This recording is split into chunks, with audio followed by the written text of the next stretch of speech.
স্থান করে দিবেন।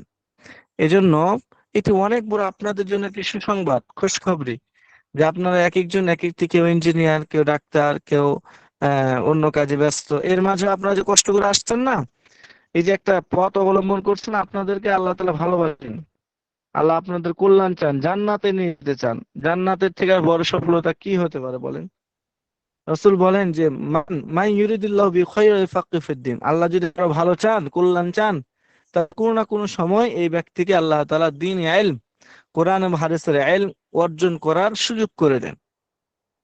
আল্লাহ রাসূল আরেকটা হাদিসে, এগুলো বলতে গেলে অনেক সময় লেগে যাবে। আল্লাহ রাসূল আরেকটা হাদিসের মধ্যে বলেন যে মান তালাবাল ইলমা ওয়া হুয়া মান মান জাআহুল মাউত ওয়া হুয়া ইয়াতলুবুল ইলমা লিইহইয়া বিহিল ইসলাম আল মুসলিমিন ফাবাইনাহু ওয়া বাইনা নাবিয়িনা দারাজাতুন ওয়াহিদা, যে এলেম অর্জন করা অবস্থায় মারা যাবে, অর্থাৎ আপনারা শুরু করছেন, এটা মৃত্যু পর্যন্ত আপনার চলতে থাকবে, যে এরকম এলেম অর্জনে ব্যস্ত থাকবে।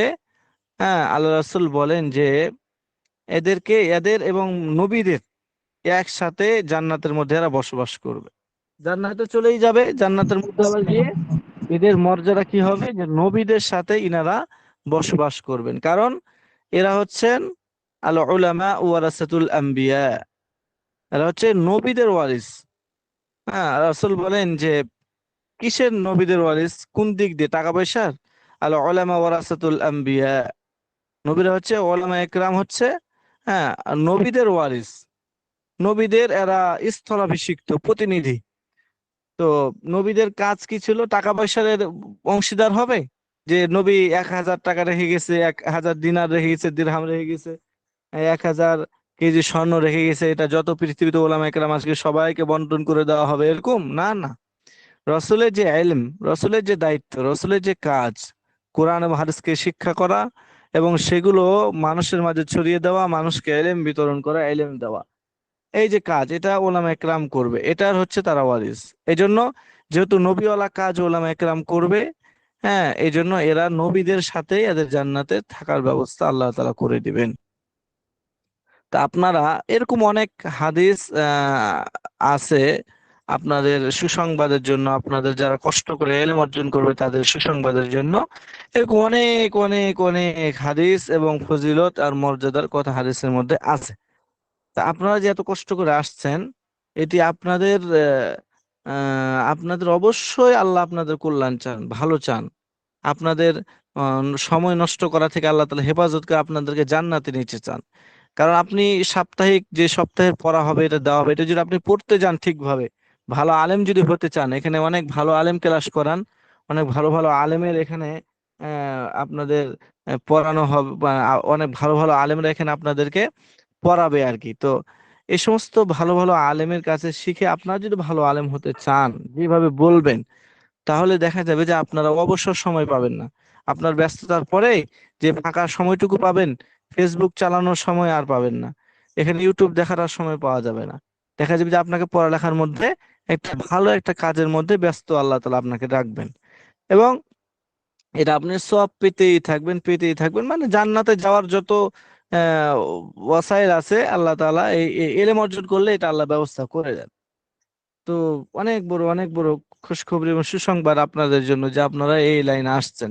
এই জন্য এটাকে খুব কদর করা চাই। যে আমার মন চাইলো না, বা মন খারাপ হচ্ছে, বা বিরক্ত হচ্ছে, আমি যে প্রত্যেক দিন আমি ক্লাস করতে আমার ভালো লাগে না, প্রত্যেক দিন এই করতে ভালো লাগে না, প্রত্যেক দিন এত পড়া কিভাবে করব, এই সে অনেক ধরনের কষ্ট আসবে। এগুলোর কারণে মন খারাপ করা যাবে না, যে না তাহলে আর আমি পড়ছি না, থাক। কারণ আপনি যে এই সুযোগ পাইছেন, এটা কখনোই হাতছাড়া করবেন না। এটা অনেক বড় আপনার জন্য, এটা অনেক বড় শুকরিয়া যে আল্লাহ আপনাকে জান্নাতে নিয়ে যাওয়ার একটা সুযোগ আল্লাহ করে দিয়েছেন, এটা আপনি কখনো বিনষ্ট করবেন না। আল্লাহ আপনাকে নিয়ামত দিয়েছেন, নিয়ামতের আপনি কদর করবেন। তো করবেন তো সবাই ইনশাআল্লাহ। ইনশাআল্লাহ। ইনশাআল্লাহ। এখন সবাই শুনতে পাচ্ছেন না আমাকে? জি। জি জি। হুম। তো সবাই তো বুঝছেন যে আপনারা অনেক আল্লাহর কাছে মানে সম্মানী, এই জন্য আল্লাহ আপনাদের এই পথে নিয়ে আসছে, এটা বুঝছেন আপনারা? জি জি উস্তাদ। আলহামদুলিল্লাহ। জি জি এটা, আলহামদুলিল্লাহ। এটা আমার কথা না, আল্লাহ রাসূল বলছে, আল্লাহ বলছে। কিন্তু এগুলো তো আপনারা প্রায় সবাই বড়, সবাই বুঝেন, অথচ শুনেন। আল্লাহ এরপর আমি টুকটাক ভাবে বললাম আর কি। হ্যাঁ, তো আপনারা সবাই মজবুতের সাথে ইনশাআল্লাহ। থাকবেন ইনশাল্লাহ, না? ইনশাআল্লাহ, ইনশাআল্লাহ। আর দ্বিতীয় নম্বর যে কথাটি আমি বলবো, বলেন। যে আমাদের যে আমরা আলেম হওয়ার যে আমাদের এই কোর্সে যে কিতাবগুলো আছে প্রত্যেকটি অনেক গুরুত্বপূর্ণ। এই জন্য প্রত্যেকটা কিতাবের পড়া আমি অবশ্যই অবশ্যই হল করব। কোনো পড়ায় আমি অস্পষ্ট এবং কম মানে পড়বো না, বেশি বেশি পড়বো। বিশেষ করে প্রত্যেকেই নিজ নিজ কিতাবের কথা বলবে।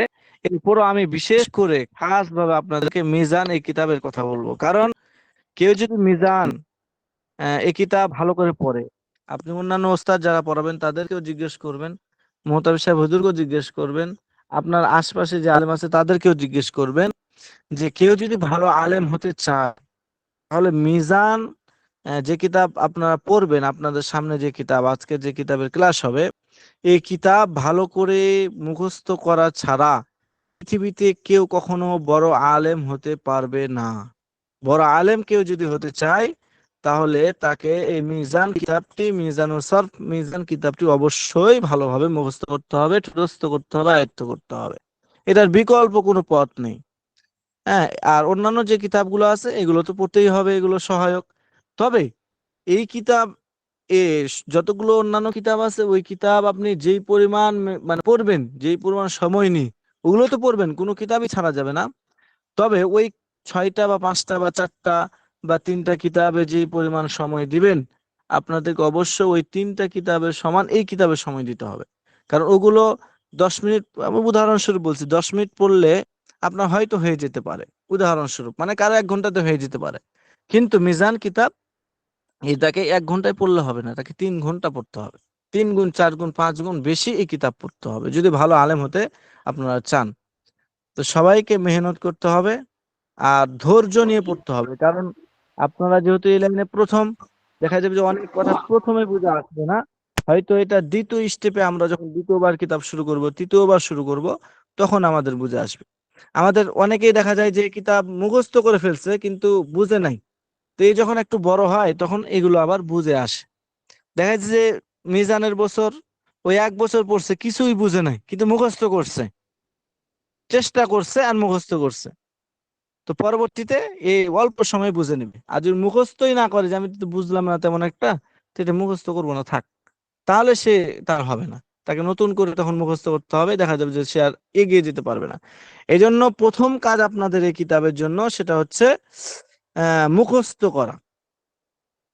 যে পড়া দেওয়া হবে এটা মুখস্থ করা প্রচুর পরিমাণে, একদম ঠোঁটস্থ থাকতে হবে। এরপরে বোঝার চেষ্টা করতে হবে, বোঝার জন্য আমাকে বলবেন, সাথী ভাই যারা আছে যারা বুঝে তাদেরকে বলবেন, আমাকে বলবেন, আমরা আপনাদেরকে সহায়তা করবো ইনশাআল্লাহ। এই পর্যন্ত সবাই কথা শুনতে পাইছেন, না? জি জি, জি, ইনশাআল্লাহ। শোনা গেছে। তাহলে এখন আমাদের পড়া আরম্ভ হবে। সবাই শুনতে পাচ্ছেন? কারো সমস্যা থাকলে বলেন। জি শোনা সব যাচ্ছে। শোনা যাচ্ছে ইনশাআল্লাহ। আচ্ছা, আমাদের কিতাব শুরু আজকে একদম শুরু থেকে। আল্লাহ, প্রত্যেকটা কিতাব, ইসলামের প্রত্যেকটা কিতাব যারা লিখেছেন তারা সবাই আলেম, সবাই নবীদের ওয়ারিস। এজন্য তারা সুন্নত তরিকায় কিতাব শুরু করেছেন, সুন্নতি পদ্ধতিতে। এই জন্য প্রত্যেকটা মানুষের উচিত, যারা অনেক বাংলা লেখক আছেন, অনেক বড় বড় লেখক আছেন, হ্যাঁ, ওনারা দেখা যায় যে অনেক বড় একজন শিক্ষিত, অনেক বড় শিক্ষিত, কিন্তু তার কিতাব শুরু করছে সুন্নত তরিকায় করে নাই, তার মন মতো একটা বাংলা কিতাব, সাহিত্যের একটা কিতাব লিখে গেছে। এই জন্য আলেম আর গায়রে আলেম যারা এমনি সাধারণ শিক্ষিতদের মধ্যে দুনিয়াতে যেটাই হোক, যেভাবে সম্মান করা হোক, পরকালে এদের সম্মানটা আল্লাহর কাছে দুই ভাবে হবে। এই জন্য দুনিয়ার এলেম আর পরকালের এলম, কোরআন হাদিসের এলেম আর জাগতিক ইংরেজ ইংরেজি এলেম বা বাংলা শিক্ষিত, দুইটার মধ্যে অনেক পার্থক্য আছে। কারণ উনিও শিক্ষিত, এটা অবশ্যই শিক্ষিত, দুনিয়াতে ওনার কদর করা হবে। তবে এ যেন মনে না করে যে আমিও শিক্ষিত, আলেমও শিক্ষিত, তা আল্লাহ কেন আমাকে দুইভাবে দেখবে। কারণ ভাই, আপনি অনেক শিক্ষিত ঠিক আছে, অনেক বড় ডাক্তার, অনেক বড় ইঞ্জিনিয়ার হয়েছেন, এটা হওয়া দরকার। কারণ সবাই আলেম হলে আবার বাড়ি বানাবে কে, ইঞ্জিনিয়ার হবে কে? সবাই আলেম হলে ডাক্তার হবে কে আবার? তো সব দরকার আছে, তবে দ্বীনি ইলম এটা আপনাকে শিখতেই হবে। এটা যদি না শিখেন তাহলে আপনার ওইটার মর্যাদাটা আল্লাহর কাছে আপনি দিতে পাবেন না। এজন্য আপনাকে যেটা করতে হবে সেটা হলো দুনিয়ার এলেমের পাশাপাশি পরকালের এলেম শিখতে হবে। দেখেন, অনেক বাংলা সাহিত্যের কিতাব পড়ছি, ওনার স্বাভাবিকভাবে কিতাব লেগে গেছে, কোনো সুন্নত তরিকা নাই। অথচ আমাদের ইসলামের যত কিতাব আমি পড়ছি সবগুলো কিতাবে সুন্নত তরিকায় শুরু করা হয়েছে। সুন্নতটা কি? সুন্নতটা হচ্ছে আল্লাহ রাসূল স্পষ্ট হাদিসের মধ্যে বলে দিয়েছেন, কুল্লু আমরিন জি বালিন লাম ইবদা ফিহি বিসমিল্লাহি ফাহুয়া আখতা। যে প্রত্যেকটা মর্যাদাপূর্ণ ভালো কাজ এটা বিসমিল্লাহ, আলহামদুলিল্লাহ, এবং ওয়াসসালাত আলা নবী, বিসমিল্লাহ দ্বারা শুরু করতে হবে, আলহামদুলিল্লাহ দ্বারা শুরু করতে, আল্লাহর প্রশংসার দ্বারা শুরু করতে হবে, আর নবীর উপরে দুরূদ পড়ে একটা কাজ শুরু করতে হবে। যদি কেউ আলহামদুলিল্লাহ মানে আল্লাহ তাআলা প্রশংসা করে, রসুলের উপরে দুরূদ পড়ে, বিসমিল্লাহ সহকারে কেউ যদি কোনো গুরুত্বপূর্ণ কাজ কিতাব লেখা শুরু করে, তাহলে এটা বরকতপূর্ণ হবে, নবীর তরিকায় হবে। তো এই জন্য আলেমরা সবাই এভাবে কিতাব শুরু করছেন।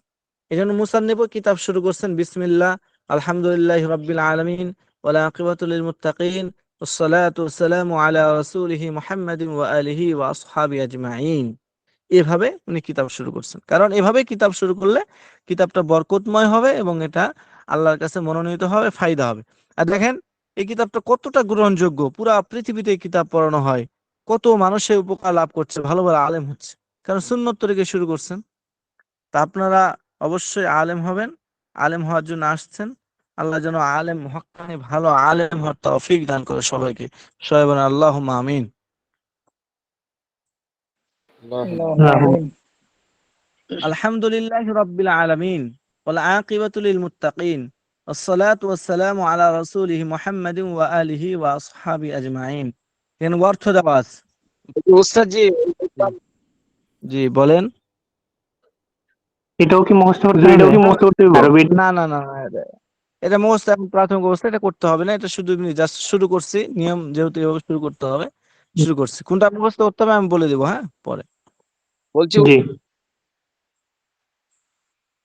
কিতাব কিন্তু স্পষ্ট আসছে না। আচ্ছা আচ্ছা, অস্পষ্ট এটা কথা বোঝা হচ্ছে, যাচ্ছে। আপনি বলছি উস্তাদ বলেন। এখন কি স্পষ্ট হচ্ছে কথা? হ্যালো। জি, জি কথা ও, কথা স্পষ্ট হচ্ছে, এখানে কিন্তু যে কিতাবটা আছে কিতাবটা স্পষ্ট হচ্ছে না। মানে দেখতে পাচ্ছেন না? বলছি হ্যাঁ, আচ্ছা আচ্ছা, উঠছে। এখন কি দেখতে পাচ্ছেন? দেখতে পাচ্ছি হুজুর, কিন্তু কথা হচ্ছে ওই যে খুতবাটা দেখা আছে, যাচ্ছে খুতবাটা দেখা যাচ্ছে। হুম। সমস্ত প্রশংসা বিশ্ব জগতের প্রতিপালক আল্লাহ তাআলার জন্য এবং পরকালের কল্যাণ আল্লাহ ভীরুদের জন্য, মুত্তাকিদের জন্য। সালাত এবং সালাম বর্ষিত হোক আল্লাহ তাআলা রাসূল মুহাম্মদ সাল্লাল্লাহু আলাইহি সাল্লামের উপর এবং তার পরিবারবর্গ ও সমস্ত সাহাবায়ে কেরামের উপর। অর্থাৎ যেটা আমি বললাম, যে প্রশংসা আল্লাহর করছে এবং রাসূলের উপরে দুরূদ পড়ছে, এইটা এখানে করছে আর কি। মিজানুস সরফ, আল জুজুল আউয়াল, মিজানুস সরফি। প্রথম অধ্যায়, আল জুজুল আউয়াল মানে প্রথম অধ্যায়, জুজ মানে অধ্যায়, আল আউয়াল মানে প্রথম, প্রথম অধ্যায়। মিজানুস সরফি মানে মিজানুস সরফ সম্পর্কে। মিজানুস সরফ এটি হচ্ছে কিতাবের নাম আর কি, মিজান। তো আমরা যে কিতাব পড়ছি এই কিতাবের নাম সবাই মুখস্থ করব এবং খাতায় লিখব। যেন আমাকে যদি কেউ বলে যে আপনি তো অনলাইনে ভর্তি হলেন শুনলাম, তো দেখি আপনি মিজান কিতাবটা, মিজানুস সরফ এটা আপনি লেখেন তো দেখি। আপনি যেন লিখতে পারেন, যেন আবার এমন না হয় যে আমি কিতাব পড়লাম কিন্তু লিখতে পারলাম না। এই জন্য কিভাবে লেখা আছে দেখে দেখে আপনি এখন মোটামুটি লিখবেন। মিম, ইয়া, জা, আলিফ, নুন, আর যেভাবে লেখা আছে এটা আপনি দেখবেন, দেখে দেখে প্র্যাকটিস করে লিখবেন আর কি, মিজানুস সরফ। এগুলোর অর্থ কি এগুলো আসছে এখানে আলোচনার ভিতরে, এগুলো আসবে আর কি সবগুলো। তো এই মিজানুস সরফ কিতাবটি হচ্ছে ইলমুস সরফ এর কিতাব। ইলমুস সরফের কিতাব আপনি বললেন হুজুর ইলমুস সরফই তো আমি বুঝি না, এই জন্য ইলমুস কাকে বলা হয়? আমি কিতাবটা দেখতে হ্যাঁ, পাচ্ছি না, ইলমুস সরফ কিতাব দেখতে পাচ্ছি না। আমি যে কিতাব পড়ছি দেখতে পাচ্ছেন না? জি না, আমি দেখতে পাচ্ছি না। উস্তাদ আর দেখা অন্যরা কি যাচ্ছে তো? দেখতে আমরা পাচ্ছেন? দেখতেছি। জি ওরা উস্তাদ দেখা নিজের যাচ্ছে? সম্পর্কে জি যাচ্ছে, দেখতে দেখেন। পাচ্ছি। হ্যাঁ, আপনি ট্রাই করেন বা আপনি কেটে আবার ঢুকে আপনি জয়েন হন, দেখতে পাবেন। জি জি বুঝতে পারছি।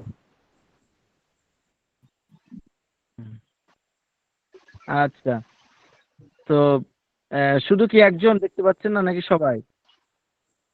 কিতাব স্পষ্ট হচ্ছে না, অস্পষ্ট ভাবে আসছে।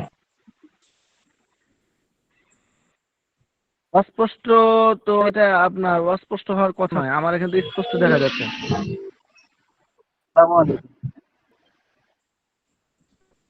অস্পষ্ট তো হওয়ার কথা নয়। এখন কি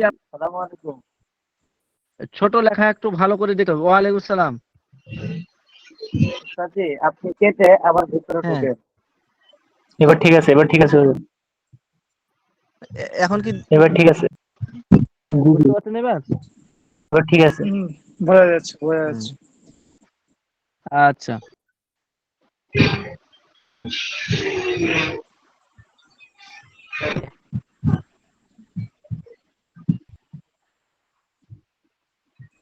আচ্ছা, তা আমাদের এই কিতাবের নাম কি সবাই বলেন তো? আমাদের যে কিতাব আমরা পড়ছি এই কিতাবের নাম কি?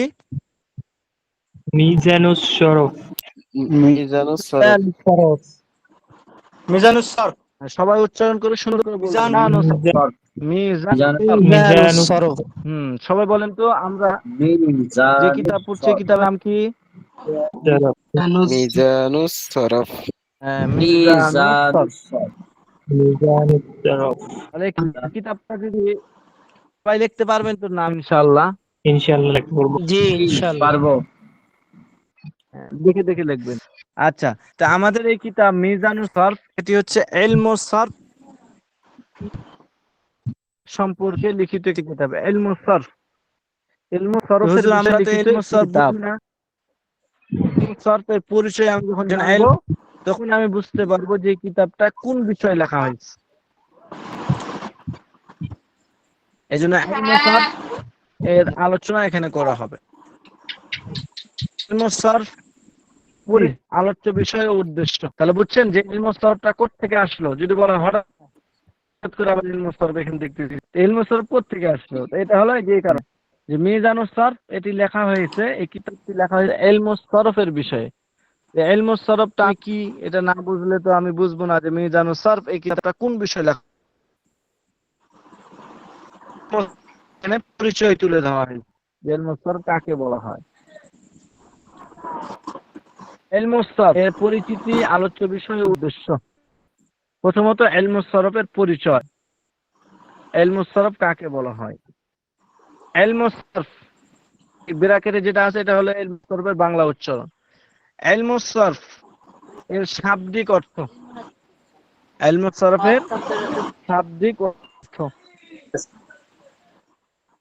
এখানে দুইটি শব্দ, একটা হচ্ছে ইলমুন আর একটা হচ্ছে আসসারফু, দুইটা শব্দ। তো প্রথমত ইলম এর অর্থ আমরা জানবো। ইলমুন, ইলমুন বাংলা ব্র্যাকেটে ইলমুন দেওয়া আছে। ইলমুন শব্দের অর্থ জ্ঞান, বিদ্যা ও শাস্ত্র। ইলম শব্দের অর্থ কি বলেন তো সবাই? ইলম জ্ঞান, বিদ্যা ও শাস্ত্র। ইলমুন শব্দের অর্থ কি সবাই বলেন? জ্ঞান। ইলমান শব্দের অর্থ জ্ঞান, বিদ্যা ও শাস্ত্র। হ্যাঁ, আমরা বলি না যে এ হলো অনেক জ্ঞানী, এ হলো অনেক, এর ভিতর বিদ্যা আছে, এটা আমরা বাংলায় বলি। আর আমরা আরবি যারা পড়ি বা আলেম যারা হয় তারা বলে এ অনেক বড় আলেম, এলেম অর্জন করছে, এ অনেক এলেমের অধিকারী, এ হলো তালেবে ইলম, ইলম অর্জনকারী, মানে বিদ্যা অর্জনকারী, জ্ঞান অর্জনকারী। হ্যাঁ, এর ভিতরে এলেম আছে, এই এলেম শিখতে আসছে। তো ইলম মানে হচ্ছে জ্ঞান, বিদ্যা, শাস্ত্র। আর সরফুন শব্দের অর্থ ঘুরানো, ফিরানো, পরিবর্তন, রূপান্তর করা ইত্যাদি। সরফুন অর্থ হলো ঘুরানো, ফিরানো, পরিবর্তন করা, রূপান্তর করা।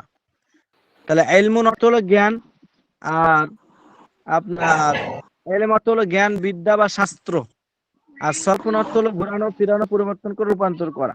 তাহলে দুইটা মিলে কি অর্থ হবে এবার? সুতরাং ইলমুস সরফের অর্থ হলো রূপান্তর বা রূপান্তর বিদ্যা বা রূপান্তর শাস্ত্র। ইলমুস সরফ, সরফ মানে রূপান্তর, পরিবর্তন, এক অবস্থা থেকে আরেক অবস্থায় যাওয়া। আর ইলম মানে হচ্ছে জ্ঞান, বিদ্যা। তাহলে ইলমুস, জি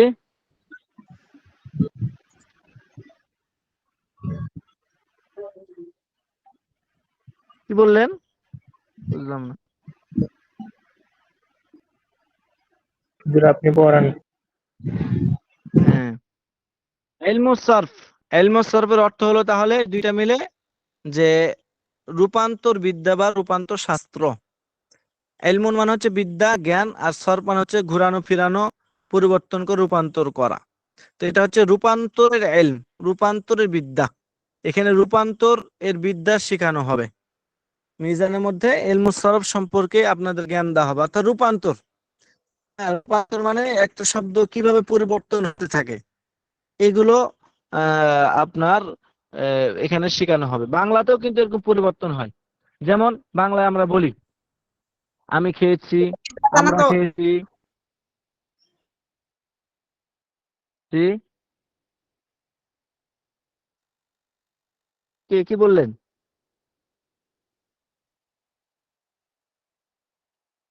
সবাই কি শুনতে পাচ্ছেন?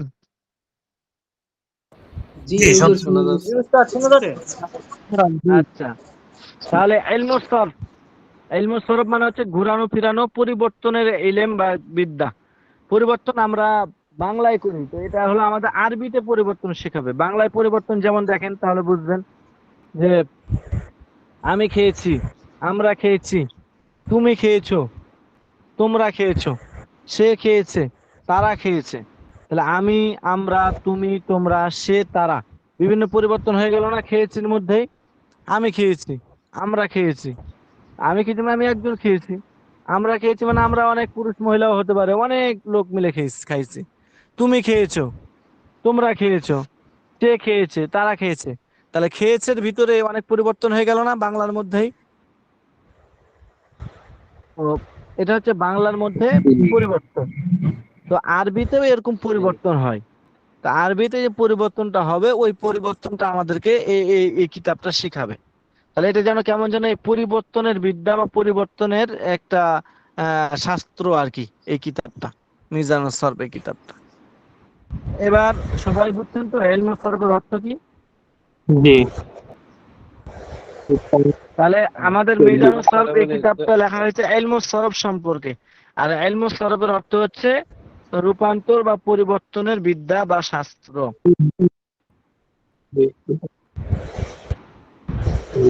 ইলমুস সরফের, ইলমুস সরফের পারিভাষিক অর্থ, এর পারিভাষিক অর্থ ওটা হলো আবিধানিক অর্থ, এটা হলো পারিভাষিক অর্থ।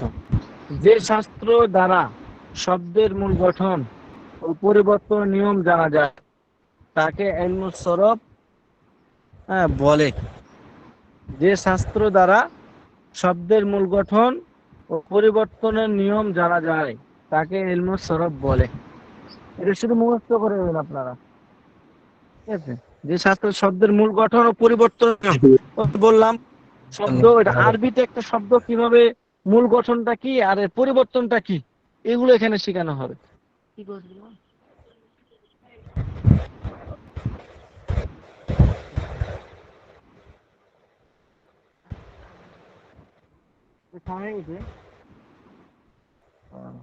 ঠিক আছে, আচ্ছা। তো যে শাস্ত্র দ্বারা শব্দের মূল গঠন ও পরিবর্তন নিয়ম জানা যায়, শব্দের একটা আরবি শব্দের মূল গঠনটা কি এবং পরিবর্তনটা কিভাবে হলো, কোন নিয়মে হলো, এই বিষয়ে এখানে মানে ইলমুস সরফের শিক্ষা দেওয়া হবে। তাহলে যে শাস্ত্র দ্বারা শব্দের মূল গঠন ও পরিবর্তনের নিয়ম জানা যায় তাকে ইলমুস সরফ বলে। আবিধানিক অর্থ হলো রূপান্তর বিদ্যা, পরিবর্তন বিদ্যা, পরিবর্তন শাস্ত্র। আর পরিভাষায় বলা হয় যে শাস্ত্র দ্বারা শব্দের মূল গঠন ও ও পরিবর্তনের নিয়ম জানা যায় তাকে ইলমুস সরফ বলে। এটা হলো তার পারিভাষিক অর্থ। আচ্ছা, এরপর ইলমুস সরফের আলোচ্য বিষয়। ইলমুস সরফটা কি বিষয়ে আলোচনা করবে? আরবি ভাষার শব্দসমূহ ইলমুস সরফের আলোচ্য বিষয়। আরবি ভাষার শব্দসমূহ ইলমুস সরফের যে পরিবর্তনটা শিখাবে, পরিবর্তন বিদ্যা, এটা হচ্ছে আরবি শব্দের পরিবর্তন বিদ্যা। আরবি শব্দগুলো কিভাবে পরিবর্তন হয়, আরবি শব্দের মূল গঠনটা কিভাবে ছিল, এখান থেকে কিভাবে পরিবর্তন হলো, কোন নিয়মে পরিবর্তন হলো, এই বিষয়গুলো এখানে শিখাবে। তাহলে ইলমুস সরফের আলোচ্য বিষয় কি? আরবি শব্দসমূহ, বাংলা শব্দসমূহ না। ইলমুস সরফের আলোচ্য বিষয় হলো মওযু মানে আলোচ্য বিষয়, আরবি ভাষার শব্দসমূহ।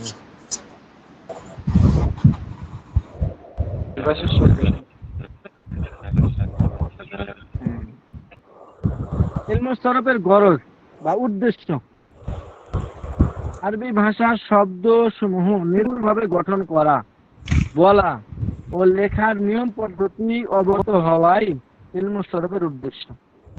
ইলমুস সরফের উদ্দেশ্য কি? আমরা যে এই যে বিভিন্ন শব্দ পরিবর্তন হওয়ার নিয়মটা জানবো, এটা জানার ফায়দা কি, উপকার কি, লাভ কি, উদ্দেশ্য কি? উদ্দেশ্য হলো আরবি ভাষার শব্দসমূহ নির্ভুলভাবে গঠন করা, বলা ও লেখার নিয়ম পদ্ধতি অবগত হওয়াই ইলমুস সরফের উদ্দেশ্য। আপনি যে ইলমুস সরফ মিজান কিতাব পড়েন, তাহলে আপনি আরবি শব্দগুলোকে নির্মূলভাবে পড়তে পারবেন, তখন আর ভুল হবে না। আর যদি ইলমুস সরফকে ভালোভাবে না জানে মিজান, তাহলে আরবি শব্দগুলো নির্মূলভাবে গঠন করতে পারবে না, বলতে পারবে না, লিখতে পারবে না, তখন তার ভুল হবে। এই জন্য তো আমাদের বাংলাদেশে এখন এগুলো নিয়ে তর্ক হচ্ছে না, যে ও বেরলভী বা সুন্নিরা বা বেদাতিরা, এটা যে এত বড় বড় মুকুটটি মানে বড় কথা বললো, ও তো আরবি কিতাবই সঠিকভাবে পড়তে পারে না। কেন বলতে পারে এটা? ওই যে মিজান ভালো করে পড়ে নাই, এই জন্য বলতে পারে, বা যোগ্যতা নাই সঠিকভাবে পড়ার বলার। তো আমরাও যদি সঠিকভাবে ভালোভাবে পড়ি, তাহলে মিজান আমাদের ভালোভাবে পড়তে হবে। আর যদি আমরা মিজান কাঁচা রাখি, দুর্বল, তাহলে কিন্তু আমার দ্বারা আরবি শব্দ সুন্দর করে সঠিকভাবে বলতে পারবো না। হ্যাঁ, এই জন্য ইলমুস সরফের উদ্দেশ্যই হচ্ছে আরবি শব্দসমূহকে নির্মূলভাবে গঠন করতে হবে, বলা ও লেখার নিয়ম পদ্ধতি অবগত হয় ইলমুস সরফের উদ্দেশ্য। এর নিয়ম কানুন শিখাবে, এটা আপনি সঠিকভাবে শব্দ উচ্চারণ করতে পারবেন, আপনার ভুল হবে না। আর যদি এগুলো না ভালোভাবে পড়া হয়, তাহলে ভুল হয়ে যাবে। তাহলে ইলমুস সরফের উদ্দেশ্য কি বুঝতে পারছেন? হ্যাঁ, আলোচ্য বিষয়, উদ্দেশ্য এবং আবিধানিক অর্থ, পারিভাষিক অর্থ। তো আমাদের যেটা মুখস্থ করতে হবে আজকে, সেটা হলো ইলমুস সরফের শাব্দিক অর্থ, ইলমুস সরফের পারিভাষিক অর্থ, ইলমুস সরফের আলোচ্য বিষয়, ইলমুস সরফের উদ্দেশ্য, গরজ। চারটা বিষয় আমাদের মুখস্থ করতে হবে প্রাথমিক অবস্থায়। আরেকটি ইলমুস সরফের নামকরণ, এটা কি দিয়ে দিব না এই চারটাই থাকবে বলেন আপনারা?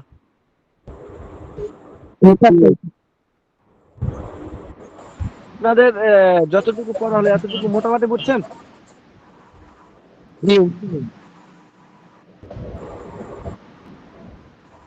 কোনো সমস্যা? একটা বিষয় আরেকবার বলে দেন হুজুর।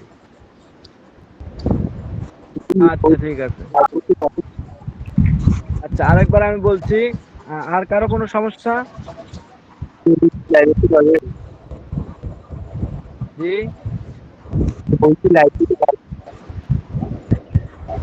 স্পষ্ট আবার বলেন।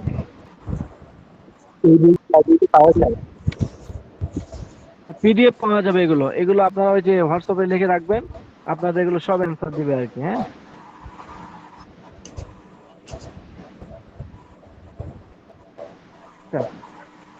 ইলমুস সরফের আমাদের মুখস্থ হতো আবিধানিক অর্থ মানে শাব্দিক অর্থ, পারিভাষিক অর্থ, আলোচ্য বিষয়, উদ্দেশ্য। এই কয়েকটা বিষয় আবার দেখেন। ইলমুস সরফের শাব্দিক অর্থ হলো জ্ঞান, বিদ্যা, শাস্ত্র। যখন বলা হবে ইলমুস সরফের, আপনার ইলমুস সরফের শাব্দিক অর্থ বলেন, তখন আপনাদের বলতে হবে জ্ঞান, বিদ্যা, শাস্ত্র। বা যদি আপনাদের পরীক্ষায় দেওয়া হয় প্রশ্নপত্রে যে ইলমুস সরফের আবিধানিক অর্থ কি লেখো, তখন লিখতে হবে যে ইলমুন মানে জ্ঞান, বিদ্যা, শাস্ত্র, আর সরফন মানে হচ্ছে ঘুরানো, ফিরানো, পরিবর্তন করা, রূপান্তর করা। তাহলে দুইটার অর্থ হলো, ইলমুস সরফের অর্থ হয়ে গেল রূপান্তর বিদ্যা বা রূপান্তর শাস্ত্র, এভাবে লিখতে হবে। ইলমুস সরফের পারিভাষিক অর্থ কি যদি প্রশ্ন করা হয়, অনুত্তর দিতে হবে। যে শাস্ত্র দ্বারা শব্দের মূল গঠন ও পরিবর্তনের নিয়ম জানা যায় তাকে ইলমুস সরফ বলে। মুখস্থ লিখে দিতে হবে এটা। ইলমুস সরফের আলোচ্য বিষয় কি? তখন লিখতে হবে ইলমুস সরফের মৌজু বা আলোচ্য বিষয় হলো আরবি ভাষার শব্দসমূহ ইলমুস সরফের আলোচ্য বিষয়। ইলমুস সরফের গরজ উদ্দেশ্য আরবি ভাষার শব্দসমূহ নির্মূলভাবে গঠন করা, বলা ও লেখার নিয়ম পদ্ধতি অবগত হওয়াই ইলমুস সরফের উদ্দেশ্য। আজকে প্রথমত এতটুকুই থাক, আপনারা এতটুকুই মুখস্থ করবেন সুন্দর করে। ইনশাআল্লাহ। তারা মুখস্থ করতে পারবেন না ইনশাআল্লাহ? জি হুজুর, আসসালামু ইনশাআল্লাহ আলাইকুম। ইনশাআল্লাহ। জি ওয়ালাইকুম ইনশাআল্লাহ। আসসালাম, বলেন। জি হুজুর, এই আমাদের যে প্রথম বছরে মিজানুস সরফ কি পুরো বছরে এই বইটাই পড়ানো হবে, না আরো মানে এ মিজান এবং মুনসাহিব দুইটা পড়ানো হবে আপনাদের। মিজান এবং মুনসাহিব, ওটা ছোট, বুঝছেন? ইলমুস সরফ এর পরিচিতি। শুধু শুধু সোমবার মিজান কিতাব পড়ানো হবে, আর অন্যান্য দিন তো আরো অন্যান্য কিতাব আছে, ওগুলো পড়ানো হবে। ইলমুস সরফের পরিচয়। ইলমুস সরফের আপনারা এখন সবাই এটা মুজাকারা করেন, ঠিক আছে? মানে আলোচনা করেন, একে অপরের বলা বলি করেন। হ্যাঁ, একজন আরেকজন শিখে নেন, কেউ বুঝলে সেটা বুঝে দেন। এটুকু সবাই হয়েছে তো না? পড়েন আপনারা, তাহলে এখন পড়েন। ইলমুস সরফ, ইলমুস সরফের পরিচিতি আলোচনা। ইলমুস সরফের পরিচিতি, আলোচ্য বিষয়, উদ্দেশ্য। ইলমুস সরফের পরিচয়। ইলমুন ইলমুস সবাই সরফের পড়েন। শাব্দিক অর্থ। গান শব্দের বিদ্যা অর্থ হচ্ছে জ্ঞান, বিদ্যা ও শাস্ত্র। ইলমুস শব্দ, ইলমুস সরফের শাব্দিক অর্থ হচ্ছে জ্ঞান, বিদ্যা ও শাস্ত্র। জ্ঞান, বিদ্যা ও শাস্ত্র। ইত্যাদি।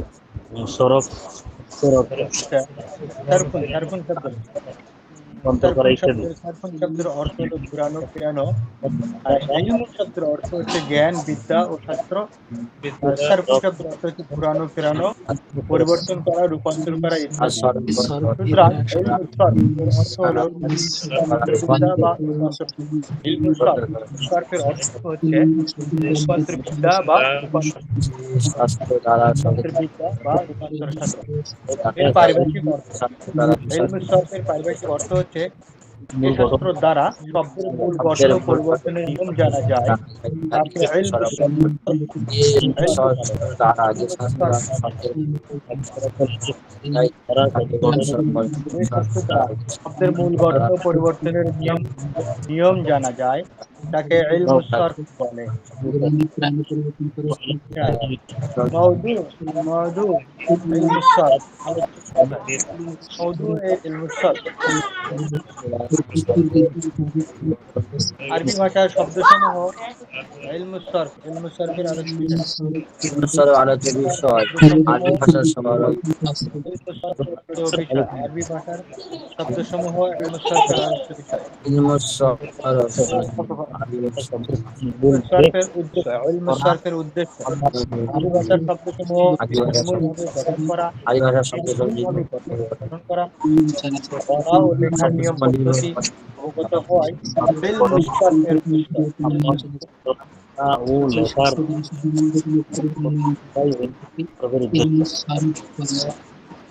আরবি ভাষার শব্দসমূহ তোমরা অনেক আগে শিখতে পারবে। ইলমুস সরফের শাব্দিক অর্থ ইলমুন শব্দের অর্থ জ্ঞান, বিদ্যা ও লেখার নিয়ম পদ্ধতি অবগত হয় ইলমুস সরফ। সরফের এগুলো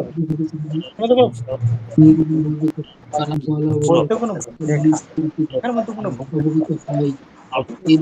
পদ্ধতি অবগত হয় ইলমুস সরফের উদ্দেশ্য। অন্তর করা ইত্যাদি।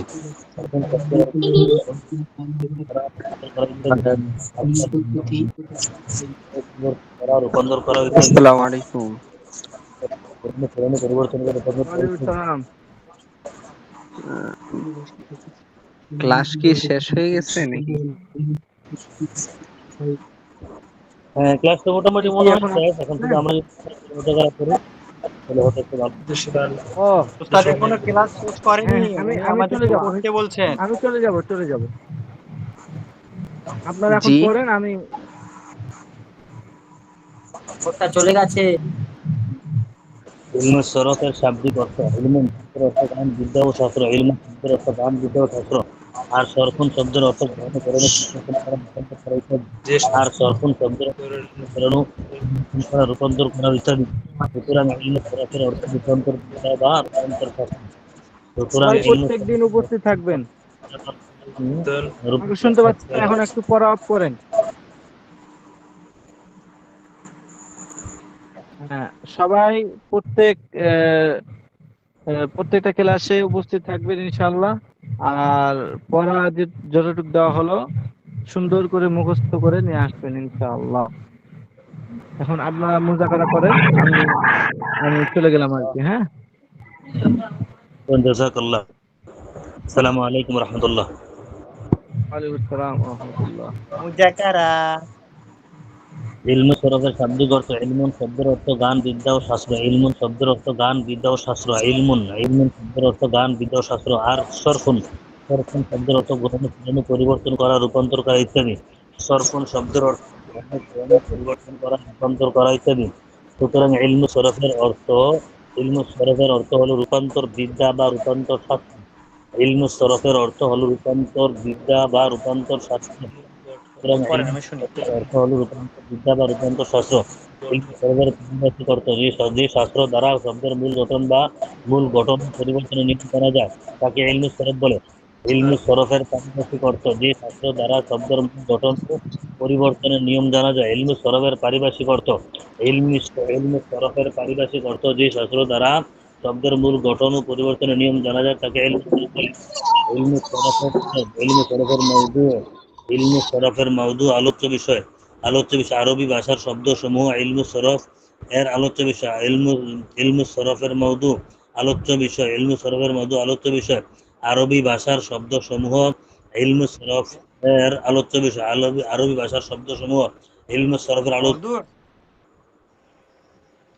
মওদু মওদু আলোচনা। ইয়েস। আরবি ভাষার শব্দসমূহ আলোচ্য ইলমুস সরফ ভাষার শব্দ সরফের সমূহ আলোচ্য। ইলমু সরফ এর আলোচ্য বিষয় ইলমু সরফের মানে গরজ ইলমু সরফের মানে আরবি গরজ ভাষায় যে সমস্ত শব্দগুলো আছে, আরবি ভাষায় যে সমস্ত শব্দগুলো আছে, এই শব্দগুলো নিয়েই আলোচনা করাই হচ্ছে এটার আলোচ্য বিষয়। আলোচ্য বিষয় ইলমে সরফের গরজ উদ্দেশ্য আরবি ভাষার শব্দসমূহ নির্ভুলভাবে গঠন করা বলা ও লেখার নিয়ম পদ্ধতি অবগত হওয়াই ইলমে সরফের উদ্দেশ্য।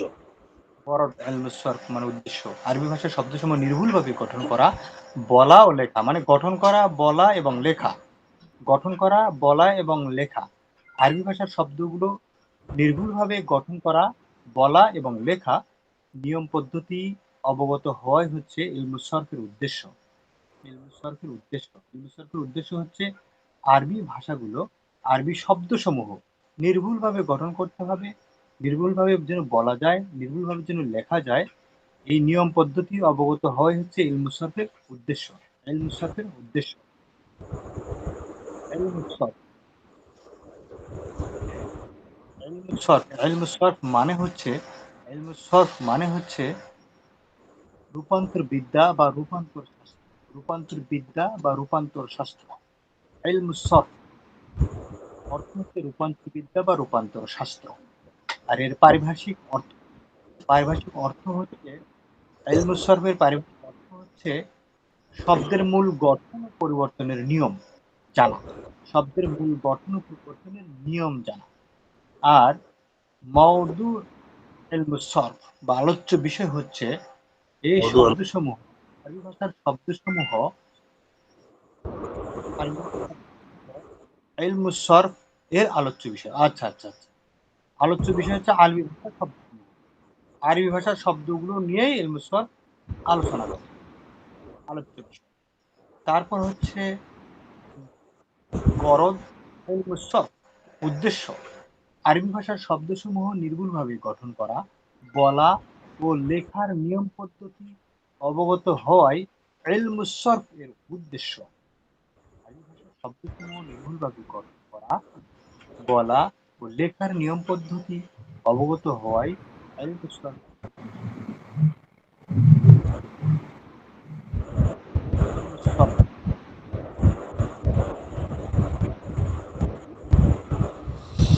ইলমুস সরফের পরিচিত আলোচ্য বিষয় উদ্দেশ্য ইলমুস সরফের পরিচয় ইলমুস সরফের শাব্দিক অর্থ ইলমুস সরফের শাব্দিক অর্থ ইলমুন শব্দের অর্থ জ্ঞান বিদ্যা ও শাস্ত্র ইলমুন শব্দের অর্থ জ্ঞান বিদ্যা ও শাস্ত্র আর সরফুন জ্ঞান বিদ্যা সরফুন শব্দের অর্থ ঘোরানো ফেরানো পরিবর্তন করা রূপান্তর করা ইত্যাদি আর সরফুন শব্দের অর্থ ঘোরানো ফেরানো পরিবর্তন করা রূপান্তর করা ইত্যাদি সুতরাং ইলমুস সরফের অর্থ হলো রূপান্তর বিদ্যা সুতরাং ইলমুস সরফের অর্থ রূপান্তর বিদ্যা বা রূপান্তর শাস্ত্র যেমন আমি ভাত খেয়েছি, তুমি ভাত খেয়েছো, সে ভাত যে খেয়েছে, তারা ভাত পরিবর্তনের নিয়ম জানা যায় যে শাস্ত্র দ্বারা শব্দের মূল গঠন পরিবর্তনের নিয়ম জানা যায় তাকে ইলমুস সরফ বলে। ইলমুস সরফের মাউদু আলোচ্য বিষয় আরবি ভাষার শব্দসমূহ ইলমুস সরফ এর আলোচ্য বিষয় আরবি ভাষার শব্দসমূহ ইলমুস সরফের আলোচ্য বিষয় ইলমুন শব্দের অর্থ হলো জ্ঞান বিদ্যা শাস্ত্র। ইলমুন শব্দের অর্থ হলো জ্ঞান বিদ্যা শাস্ত্র। আর সরব শব্দের অর্থ হলো ঘোরানো ফেরানো পরিবর্তন। আরবি ভাষার শব্দসমূহ ইলমুস সরফের আলোচ্য বিষয়